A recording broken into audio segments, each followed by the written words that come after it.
So I got to walk through the Kalamazoo showroom with the head of product, Russ, and he taught me so many great things, including how to cook the most perfect steak. So I can't wait to share all of the hot tips and tricks with you guys. Check it out.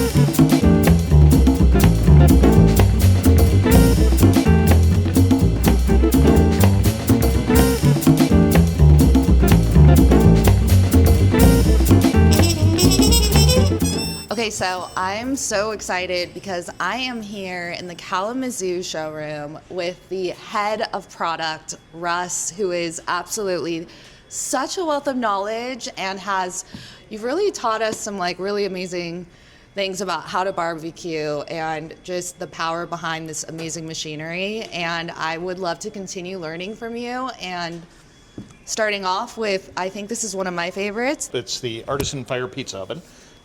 We've been making these for a while now. We actually invented the category of countertop outdoor pizza ovens back in 2006. Now there's a lot of options out there, but the Artisan Fire Pizza Oven is still my favorite. It's great for pizzas, but it also is good for roasting vegetables, plank grilling fish. There's nothing you can't do in here. So how hot? I mean, this is putting on a lot of heat. It does get pretty hot. And we only have the back burner running. So this runs on 2 burners. The big open flame at the back is your primary heat source. There's another burner down below the cooking deck to balance the heat. You have independent control of those 2 burners to balance it top and bottom. But to answer your question, the ceiling temperature will get to about 1,000 degrees. Wow. Okay, and do you have this at your own home? I actually don't have one of these right now. So okay. I am constantly testing different prototypes. They come and go. I only have so much room on my patio. So I have my tried and true Kamado grill at home that I use a lot, which is the Kalamazoo ShowKase. And then I have a prototype that I'm cooking on most nights doing product development on. Wow. But I have had one, love having one. It was always nice cooking for my daughter and her friends. Everybody loves pizza night, especially when you get to put on your own toppings and all of that. It's a lot of fun. Very social. I would say that this can be really intimidating. I know when I'm walking my clients through the showrooms and we're really trying to put together an outdoor kitchen, it's trying to decide what are the best appliances to put outside. Mm-hmm. And as we've talked about, it really does look different for everyone. But there are some key things I think that really help in making these decisions that. Well, I always encourage people not to scrimp on the grill. The grill is the heart of the outdoor kitchen. You don't want to put in a grill that you're going to regret, perhaps saving money on or too small, things like that. So I like a 3-burner grill for its versatility in terms of the control layout. But to me, the outdoor kitchen comes down to making sure you have the right grill for your needs, a good couple of feet, 3 is better, on each side for landing areas.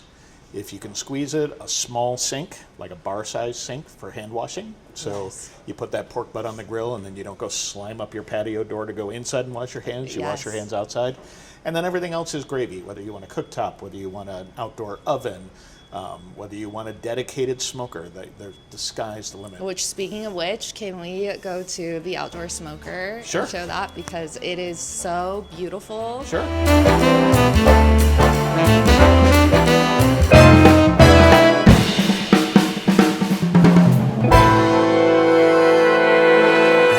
can do barbecue in a grill, but everything's going to be better when you can do it in a piece of equipment that's optimized for it. So this is a competition grade, good old-fashioned American barbecue smoker. If you're out on the barbecue circuit, a popular subgenre is the gravity-fed charcoal smoker, and I'm obsessed with them because of whoever invented this crazy technology, which was not me. It's a vertical column of charcoal that you load from the top, and when that door is closed, it's a sealed system, and then the air is fed through at the bottom of that column. Only the bottom 1.5 inches of charcoal gets air, so that's all that can burn. That firebox down at the bottom is connected via a smoke tube into the pit where you put the food, and then the chimney is up here, it comes out the top. Because only that bottom 1.5 inches gets air, that's all it can burn. It's very slow and steady, and as it burns, more charcoal comes down to take its place. Okay. So it's a very even and gentle smoker. We mix wood in with the charcoal for flavor, but the charcoal is your primary heat source. It's insulated, which is part of why it's steady. It's also computer controlled, so it's set it and forget it. Is this for someone who doesn't cook a lot? I mean, is this really for a certain kind of person, would you say? So if you want to do barbecue Yeah.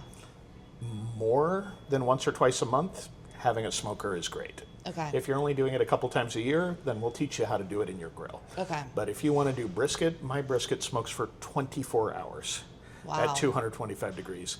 You don't want to try and do that in a grill. You want to do that in something that's going to let you go to bed and not Yeah. worry about your brisket, Yes. because this thing's super reliable. Okay. So the difference between this and what you see on the barbecue circuit is we made it disappear into the outdoor kitchen.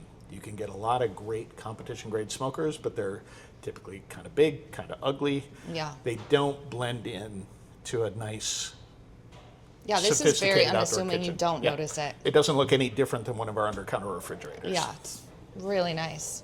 Okay, so I'm gonna keep picking your brain because you are More live fire. Yes. So can you please talk about this? And I mean, how fun is it to just spin this wheel? Yeah, it's nice and smooth. So that fun. raises and lowers your food above the fire. This is our Argentinian-style wood-fired grill. We call it the Gaucho. It is optimized for wood-fired cooking. You can cook with charcoal.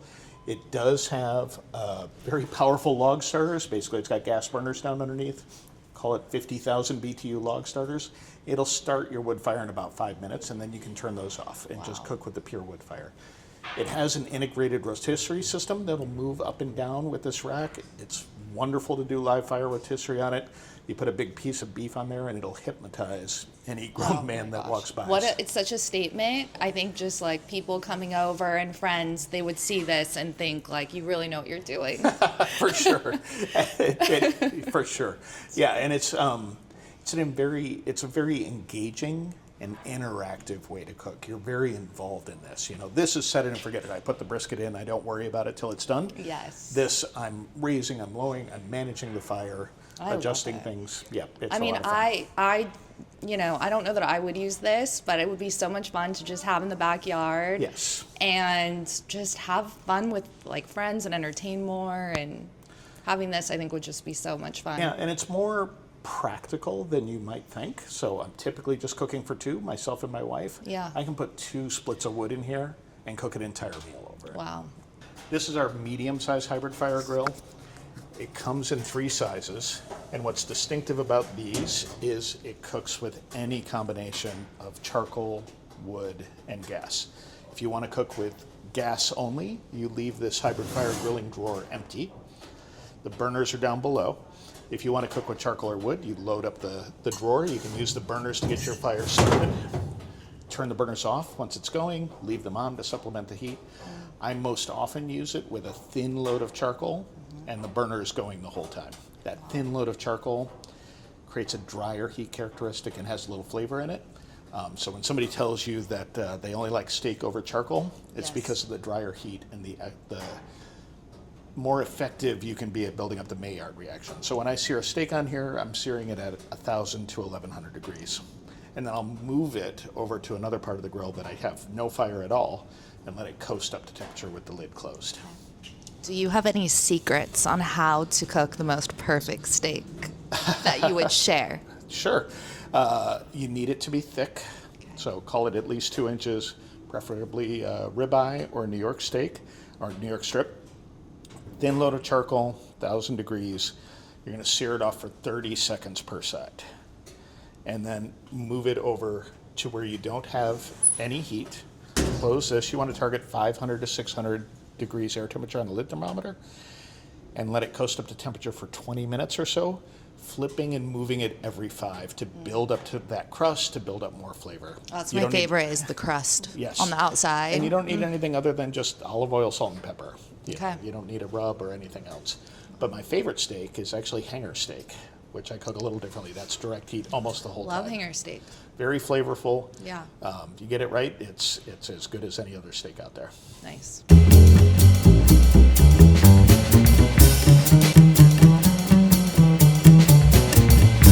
Wow. Okay. Okay, so we are standing in front of the Shokunin. Shokunin, yes. Shokunin. Kamado-style grill. And this, to me, is just a really beautiful grill. And it's really like a furniture piece. And maybe this is something that you could just add in. You have the smoker, you have the, which other one would you say? The hybrid, the Gaucho, any of the above. This is an easy addition to your patio, yes. And it's just, could you have this on its own? Of course, okay. yes. So some people, you would just buy this as this is the one grill that you would have in your house and be okay with that. Absolutely. Okay. Absolutely. Yeah, it's a very versatile grill. Easy to do just about anything on it. I wouldn't want to try and entertain 45 people off of it because it's got limited space, but there's no reason you couldn't have two Shokunin next to each other. But it is a charcoal-fired grill. Ooh, two next to each other would be so pretty. I love it. It's a charcoal-fired grill. You can also use wood in it. You can use a combination of those. It's very efficient. You can see how thick the lid is. There's 2 full inches of glass fiber insulation throughout the lid and the body. So it is kind of miserly when it comes to burning charcoal. Okay.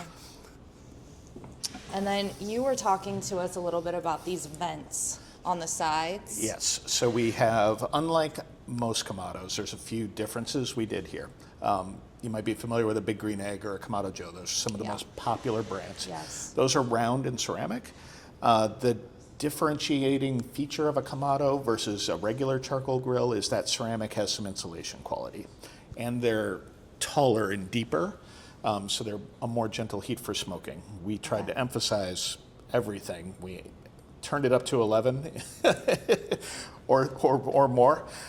So the insulation is amplified, the height is amplified. It's a lot taller. And then we gave you more control in terms of the vents. So instead of just one on the top and one on the bottom, we have 2 air inlets down below, 2 exhausts up top. It gives you finer control. So you can dial this thing in within 2 degrees of your target once you're used to cooking on it. But the other thing you can do is you can feed the air from the bottom left, for example. Keep this closed. Place your whole chicken on the right side, your fire on the left side, so you have indirect heat, and exhaust out the top right. So you're bringing all that heat and smoke and flavor across the food for nice, even, Sounds gentle delicious. cooking. And then you need to be able to manage your fire. So we enable you to add wood chunks for flavor, add more charcoal, move the fire if you need to without having to take the surfaces out. And then there are 3 different levels down inside for building your fire. The further away you build the fire, the more gentle the heat is. So in simplest terms, I call the bottom level your smoking level, the middle level your roasting level, and the top level your grilling level. It's so beautiful how it's constructed too. Thank you. And these weigh so much. I mean, Yeah, we're all about thermal mass at Kalamazoo. So our grills are heavier, the cooking grates are heavier. Having the heavy, flat cooking grates helps you brown the food more quickly, helps it not stick because the food doesn't cool down the grill grate and give it a chance to stick. It also means when you're doing like a salmon fillet and you put it down skin side up, when you have those rod grates, it kind of follows the valleys of the rods. Yeah. And then you come in with your turner to try and flip it after you built up a beautiful crust and you're scraping half of it off. With this flat profile, it stays on top. You keep your crust. wow. Incredible. Thank You have done an incredible job with the design, and it's just been so fascinating to just listen to you and your passion and just your knowledge on these, like, some of the most beautiful kitchen equipment I've ever seen. And I can Thank you. attest We to last night, the food was just so delicious. So kudos to you, and thanks for joining us. Thank you, Laura, for coming. Thank Wonderful. you. Thank you.